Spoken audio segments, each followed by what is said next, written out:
নমস্কার বন্ধুরা, আমি চিত্রা। আমার হেসেলের আজকের রান্না চিকেন কি দিয়ে রান্না করব?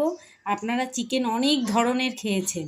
আজকে আমি রান্না করব এই যে আমার ছাদ বাগানে হয়েছিল ধনেপাতা গাছ, সেই ধনেপাতা গাছের এই ধনে হয়েছে, এই দেখুন কাঁচা ধনে। এই কাঁচা ধনে দিয়ে আমি আজকে চিকেন রান্না করব। আর সাথে আমি নিয়েছি একটা টমেটো, দুটো পেঁয়াজ, একটু রসুন আর একটু আদা, আর সাথে নেব একটু জিরে। আজকে কাঁচা ধনের দিয়ে চিকেন কেমন হয়, দারুণ খেতে হয়। আমি আজকে রান্নাটা করছি, আপনারা দেখতে থাকুন। রান্নার জন্যে আমি গ্যাসে কড়া বসিয়ে দিয়েছি, আর এতে আমি সর্ষের তেল দিয়ে আগে চিকেনগুলোকে একটু ভেজে নেব। চিকেনটা ভাজা হয়ে গেছে, এবার এই ডুমো ডুমো করে কেটে রাখা পেঁয়াজ আর টমেটোটা আমি এর মধ্যে দিয়ে দেবো।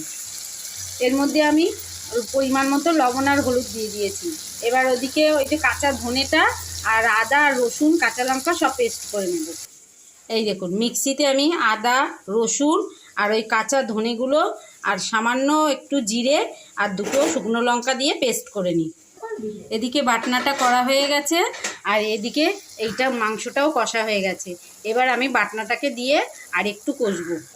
ব্যাস, বাটনাটা দিয়ে দিয়েছি, আর ভালো করে কষাও হয়ে গেছে। দেখুন তেল ছেড়ে দিয়েছে।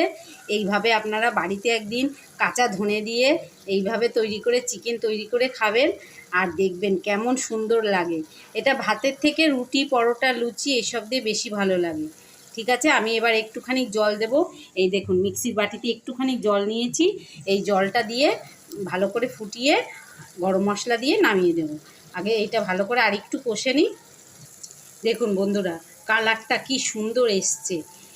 এবার আমি ওই মিক্সির বাটির এই জলটা এর মধ্যে দিয়ে দেব। দেখুন একদম পরিষ্কার তেল ছেড়ে দিয়েছে। জল দিয়ে একটু শুকনো করে নামিয়ে নেব। ব্যাস, একদম তৈরি হয়ে গেছে কাঁচা ধনে দিয়ে চিকেন। এবার আমি প্লেটে নামিয়ে ফেলবো। আমি এর মধ্যে একটু গরম মশলা দিয়েছি, আর কিছু দিইনি।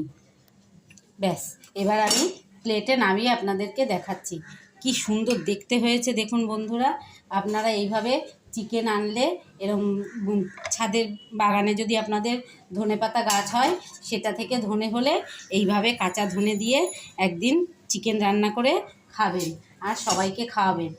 কত সুন্দর টেস্ট হয়, খুব ভালো খেতে হয়েছে। আর রুটি দিয়ে, পরোটা দিয়ে, আলুর পরোটা দিয়ে ভীষণ ভালো লাগে। আপনারা এইভাবে একদিনকে কাঁচা ধনে দিয়ে রান্না করে খাবেন, আর অবশ্যই কমেন্টে জানাবেন যে কেমন হয়েছে। দেখুন বন্ধুরা, গন্ধ, দারুণ গন্ধ বেরিয়েছে। আপনারা এইভাবে তৈরি করে খাবেন, আর অবশ্যই আমাকে জানাবেন যে কাঁচা ধনে দিয়ে চিকেনটা কেমন হয়েছে। ঠিক আছে, দেখা হচ্ছে অন্য কোনো রান্নার সাথে। ভালো থাকবেন, সুস্থ থাকবেন, আর অবশ্যই আনন্দে থাকবেন। আর আমার রান্নাগুলো যদি আপনাদের ভালো লেগে থাকে, তাহলে অবশ্যই তৈরি করে খাবেন আর আমাকে জানাবেন যে কেমন হয়েছে। এই যে কাঁচা ধনে দিয়ে চিকেন।